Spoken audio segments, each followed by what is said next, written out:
Hello and Happy New Year. I'm Diane Calkin with Utterly Simple Designs. I wanted to tell you about our latest project. We're starting a new block-a-month quilt. The quilt is called Pennsylvania Patchwork. It's 50 by 62 inches and has 12 12-inch blocks. Each month, we'll do a YouTube video with instructions for a different block, and at the end of the year, you'll have the 12 blocks to make this quilt.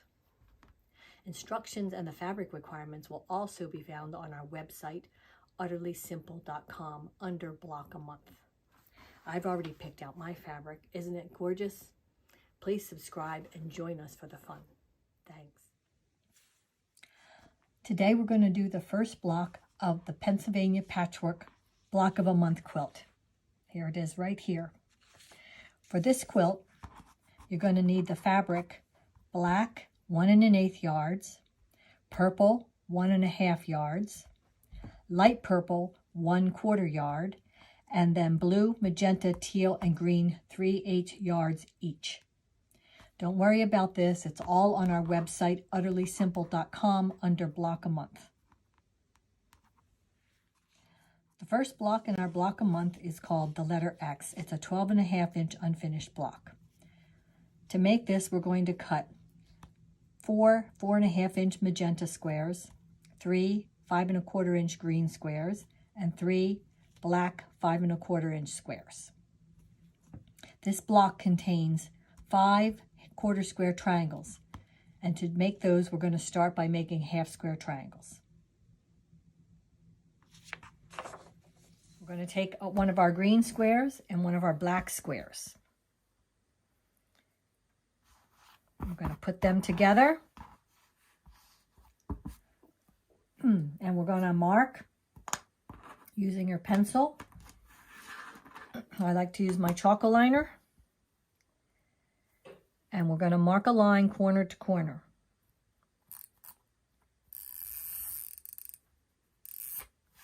There we go. Now we're going to sew 1/4 inch on either side of that line. I'm going to take it over to my machine and do that. Here it is sewn.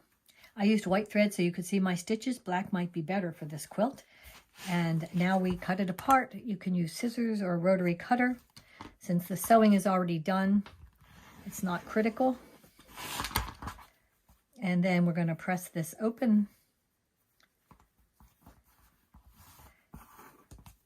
and cut off the little tails, and we're going to have 2 half square triangles. We're going to repeat this for the other black and green blocks.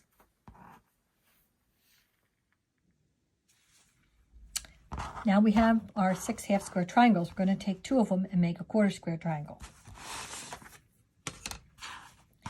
We're going to line these 2 seams up, but we're going to line them up so that the green is on the black and the black is on the green, but that the seams are lined up. Now I'm going to take a look here and make sure that that seam is making nice and lined up. And I like to use a little pin on this part because I don't want them to move when I take it to sew. And I like to have my nice points. So we're going to make sure that that's exactly lined up. There. Then we're going to do the same as before, only perpendicular to that line. We're going to draw a line corner to corner.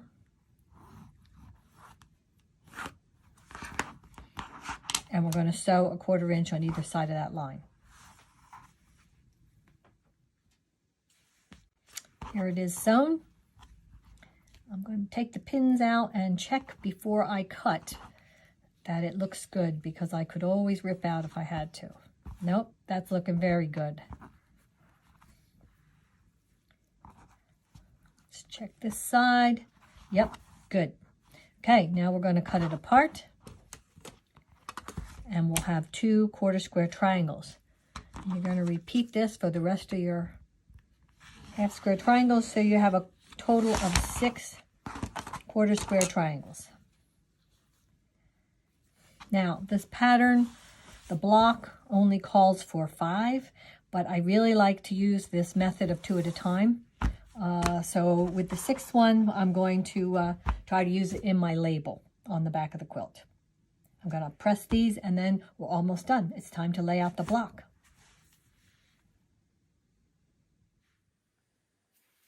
Now we have all the squares and we can lay out our block. When you're laying it out, remember that on this pattern, this center one, the black is up and down, and on the ends, the black is side to side.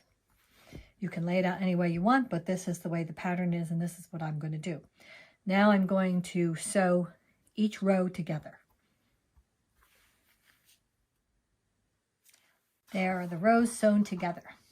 Now when I press this, I pressed towards the magenta in each case. And I did this because it wanted to go that way, and then these seams would be opposite, so there wouldn't be bulk and they could nest together when I sew my rows together.